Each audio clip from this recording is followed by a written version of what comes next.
Imagine being trapped in a locked room. Just barricaded inside. Right. You and your closest friends are barricaded, holding your breath, absolutely paralyzed by the fear that the violence sweeping through your city is waiting just outside that door. It's a terrifying scene. It really is. Welcome to today's Sunday reflection. And this claustrophobic, terrifying scene isn't the end of a story. It is actually ground zero for a humanity-altering shift. Yes. We are exploring the sources on Pentecost today. Exactly. And when we think about monumental historical moments, events that completely rewrite the human story, we usually picture them happening on a grand stage. Vast battlefields, massive public squares. Sweeping political declarations, right? But the reality of Pentecost begins with this profound psychological and spiritual paralysis. Because the followers of Christ are huddled together in that upper room. And their instinct is a deeply human one. I mean, when the world is dangerous, you retreat. You build walls to keep the danger out. But in doing so, you trap the fear inside with you. It is the ultimate picture of cowardice, which is born out of a very rational instinct for self-preservation. Right, because when you are in a state of deep panic, the very first thing that changes is your respiration. Your breath becomes shallow. Yes, you instinctively hold it in, literally suffocating yourself in an attempt to remain perfectly still and unnoticed. And that physical reality mirrors the spiritual reality of that locked room. But then, into that stagnant, fearful air, Christ's peace enters. And it's not just a polite greeting. No, it is not merely a comforting sentiment. It is a violent disruption of their isolation. The Holy Spirit descends, acting specifically as breath. Which is so essential, because to understand the Spirit as breath is to understand the absolute necessity of respiration for life. Exactly. When that breath enters the room, it is expansive and dynamic. It forces the lungs to open. It brings a stabilizing peace that fundamentally reanimates them. Right. Because courage rarely means the absence of fear. Courage, in this context, is the sudden, overwhelming capacity to exhale, to open the door, and to move outward into a wounded world. Despite the very real danger that is still waiting outside. Exactly. So how does this Spirit acting as breath specifically shatter that paralysis? Like, how does it shift the human heart from that cowardice to active courage? Well, that physical exhalation is a permanent shift in how they exist in the world. I mean, fear makes us build walls, but the breath of the Spirit forces those doors wide open. And if we look at the historical timeline, this transformation, this rushing wind in the upper room, it didn't happen in a vacuum. No, not at all. It was the fulfillment of incredibly ancient traditions. Right, because the very word Pentecost means 50th, pointing back to the deepest roots of the Jewish Feast of Weeks. Which is an important context. Pentecost was not a newly invented celebration for this specific moment. Originally, it was an annual agricultural festival. Celebrating the first fruits of the spring harvest, right? 50 days after Passover. Yes. And in an agrarian society, the spring harvest is literally a matter of life and death. So it was a time of immense, tangible gratitude for the earth yielding its crops. Exactly. It was a celebration of sheer physical sustenance and the survival of the community for another year. So it starts with the most literal physical need, gathering the wheat and barley so people don't starve. But as the centuries passed, the early Jewish community expanded that meaning. They began to tie this agricultural harvest directly to the revelation of God to Moses on Mount Sinai. Which makes sense. That transition from celebrating a harvest to commemorating the giving of the Ten Commandments is rooted in a profound understanding of survival. Right, because the community realized that while bread keeps the physical body alive, a society without a moral framework will eventually tear itself apart. You can have all the wheat in the world, but if there's no justice, no law, no reverence for human dignity, the community won't survive. The first fruits evolved into the law given by God. The covenant became the moral structure required for the community to flourish together. And we know this layered meaning was deeply embedded in the early Christian consciousness, too. By the 4th century, a pilgrim named Egeria. Ah, yes. She traveled to Jerusalem and documented that Pentecost was already being celebrated there with this rich, dual focus on physical and spiritual renewal. And Pope Francis, during a general audience in the summer of 2019, captured the climax of this evolution beautifully. What did he say?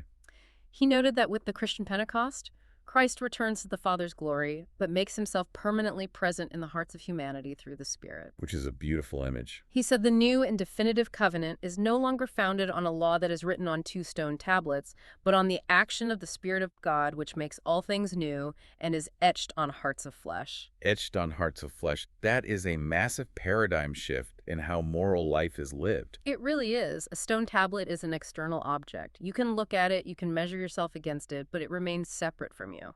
Right. Flesh, however, is living tissue.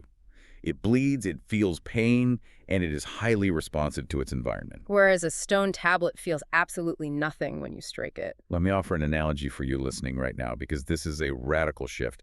It is like swapping out a rigid, heavy compass made of iron for a living internal navigation system made of muscle and nerve. I like that. Yeah. We are moving from a manual of external compliance to an internal, intuitive, moral sensitivity. But I have to push back a little here. Go ahead. This raises an immediate concern. If the law is no longer a set of rules carved in stone that a community can objectively point to, and is instead this internal compass etched on the heart. Does that risk making morality purely subjective? Exactly. Does this concept of the breath just give everyone a theological excuse to decide their own personal truth, or does the Spirit demand a specific, universal type of action from us? Well, the danger of misunderstanding the heart of flesh is exactly that slide into subjectivity. But to have a law etched on living tissue means the exact opposite. How so? It means you are no longer allowed to externally conform to a rule while remaining internally numb to the suffering around you. It is a radically objective, universal demand for empathy. Ah, I see. This internal compass strictly directs the human person outward toward the neighbor. It ensures that your moral choices are intrinsically tied to the dignity of the people around you. So it isn't about what feels culturally appropriate or personally convenient. Not at all. It is a heightened sensitivity to the world that compels a very specific, often uncomfortable type of action. Okay, so if that heart of flesh forces us to actually feel the pain and the reality of others, the immediate next question is, what do we do with that sensitivity? Right. Because when the disciples felt that breath and had that internal compass activated, their very first action wasn't to take up swords, it was to speak. Yes. The courage granted by the Holy Spirit immediately manifests in communication. But it is a very specific kind of speech, isn't it? It is speech that serves truth, mercy, and solidarity in a profoundly fractured society. In the historical account, the disciples begin speaking in different languages. Instantly breaking down the walls of misunderstanding that separate different groups. Exactly. And the moral and theological implication for us is focused entirely on the quality and purpose of our speech. Which brings us to some very strong socio-moral stances drawn from our source packet today. Yes, the texts we are exploring make it clear that the gospel and the Spirit stand in direct, unyielding opposition to forces that destroy human community. Specifically, the materials call out cruelty, fascism, domination, and scapegoating. Right. And the theological reality we must confront is that those systems are the ultimate expressions of the locked room mentality. Because they are built by terrified people trying to control their environment. Let's look closely at the mechanism of scapegoating, because it is one of the most common ways that human fear disguises itself as strength. It really is. When a group of people is trapped in a locked room of economic anxiety or social instability or just pure fear, that collective anxiety bounces off the walls. It needs an exhaust valve. And the easiest, most historically effective way to unite a fearful group is to find a vulnerable target. You take all of your collective anxiety, you project it onto a stranger, a minority, or the poor, and you expel them. Exactly. The group suddenly feels united and peaceful, but it is a false peace built entirely on cruelty. And the sources point out that fascism and the desire to dominate operate on this exact same mechanism. They require an enemy to justify their existence. But the speech of the Holy Spirit completely dismantles this machinery. The breath of the Spirit provides an internal security that removes the psychological need for a scapegoat. So true solidarity means looking at the exact person society is trying to expel and using your voice to say, I stand with you. Yes. It is the absolute refusal to be silent when cruelty is parading around as leadership. But I have to observe, this presents a towering challenge for you in your daily life. Oh, absolutely. Because we live in an ecosystem that actively monetizes cruelty. The algorithms that govern our digital public squares reward the loudest, most divisive voices. Speech is constantly weaponized to humiliate opponents and win arguments at the expense of someone else's humanity. Exactly. So in a culture that rewards cruelty, how does this spirit of solidarity practically challenge the status quo for the listener in their daily life? Well, it demands that your speech become an instrument of healing rather than a weapon of social advancement. Practically, it means ruthlessly examining how you speak about those with whom you disagree. Or those who possess less power than you? Right. Are your words building a bridge, or are they fortifying a wall? Are you speaking to reveal truth and extend mercy, or are you speaking simply to secure your own position and dominate the conversation? It asks for collective courage, because it is agonizingly difficult to speak with mercy in a culture of perpetual outrage. It is. But that collective courage to speak truth with love is exactly what sparked the birth of the church and its enduring mission to protect the marginalized. That transition is crucial, moving from individual speech to a collective institutional mission. Because Pentecost isn't just a self-help story about a few individuals learning to be braver. No, Pentecost marks the literal birth of the church and the absolute beginning of her evangelizing mission. And that mission is framed not as passive, comfortable worship behind closed stained glass windows. It is an active, uncompromising defense of the vulnerable. The reflection packet we're discussing is very direct about this core directive. Love of neighbor is absolutely not optional. It is the defining, non-negotiable characteristic of this community. And the mandate is highly specific about who this community is sent out into the world to defend. The church is not sent to safeguard the powerful or the comfortable or the self-sufficient. She is sent to defend the poor, the stranger, the sick, and the vulnerable. Exactly. If the community is failing to protect those specific groups, it has lost the breath that gave it life in the first place. And to maintain that focus, a community truly bound by the Spirit must fiercely resist the things that pull it back into isolation. The text contains a profound theological warning against political idolatry and the worship of wealth and power. We often think of idolatry as an ancient, primitive practice of bowing down to golden statues. Right, like something from thousands of years ago. But idolatry is simply the answer to the question, where do you place your ultimate trust? And where do you derive your sense of security? And when a society or an individual begins to worship wealth and power, they are really just seeking an illusion of total invulnerability. They are trying to build a fortress so high and bank accounts so deep that human suffering can no longer reach them. But the cost of building that fortress is your heart of flesh. I look at the friction between faith and modern ambition, and I see the worship of wealth and power as a kind of spiritual anesthetic. A spiritual anesthetic, that's a powerful way to put it. Yeah, because if you surround yourself with enough comfort, enough money, and enough influence, you can successfully numb yourself to the suffering around us.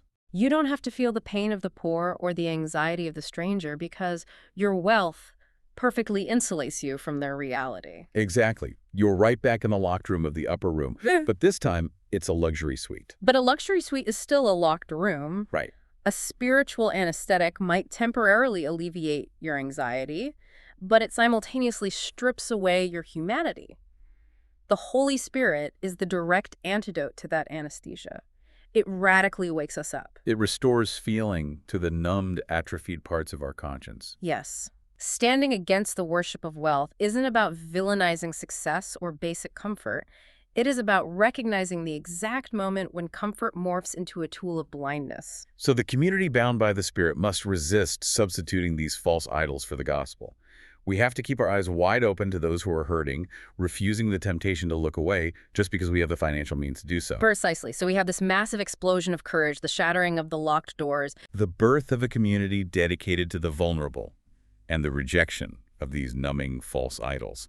It is a high-stakes, dramatic reality. It is. But the calendar doesn't just stop at Pentecost. There is a beautiful liturgical closure in the sources that points to what all of this means for you as you move forward into the rest of your year. Right, because the Monday immediately following Pentecost is celebrated as the memorial of Mary, Mother of the Church. Which provides a vital grounding moment. After the intense drama of the rushing wind and the fire, there is a Marian reflection on nurturing this newborn, vulnerable community. It reminds us that the church requires maternal care and patient growth. And structurally, Pentecost Sunday marks the definitive end of the Easter season.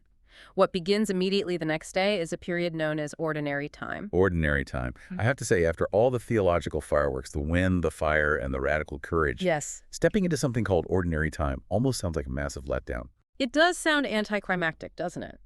But structurally and practically, it is the most demanding part of the spiritual journey. How so? Ordinary time does not mean the mission is paused or that we revert to business as usual. It is the long, enduring season where the extraordinary courage of Pentecost must be lived out in the daily, often tedious reality of human life. So the grand miracles of the upper room are given specifically to fuel the quiet, persistent work of a Tuesday morning commute or a Thursday afternoon conversation. Exactly. It's the application phase. The heart of flesh is beating, the lungs are full of breath, and now you actually have to go to work. You have to interact with your neighbors, navigate frustrating traffic, and participate in a divided society using that exact framework. The courage to stand against cruelty, the refusal to participate in the scapegoating of the vulnerable. The discipline to speak truth with mercy when someone posts something inflammatory online. None of that is meant to be reserved for high holy days. No, it is the grueling, beautiful work of ordinary time.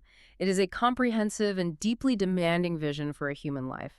Reversing that fear, trusting the new covenant on the heart, and unwavering in the defense of truth and the vulnerable. It asks us to confront our deepest biological and psychological instincts for self-preservation and replace them with a radical, courageous availability to others. Which is an incredible challenge. It is. And as we bring this Sunday reflection to a close, and as you head into the reality of your own ordinary time, I want to leave you with a final, direct challenge based on the profound shift we've explored today. Please do. As you step out of your own locked rooms this week, whatever walls you have built to keep the unpredictability of the world at bay, consider this. What is one specific comfort or perhaps one specific fear you are willing to let go of in order to be an advocate for someone more vulnerable than yourself?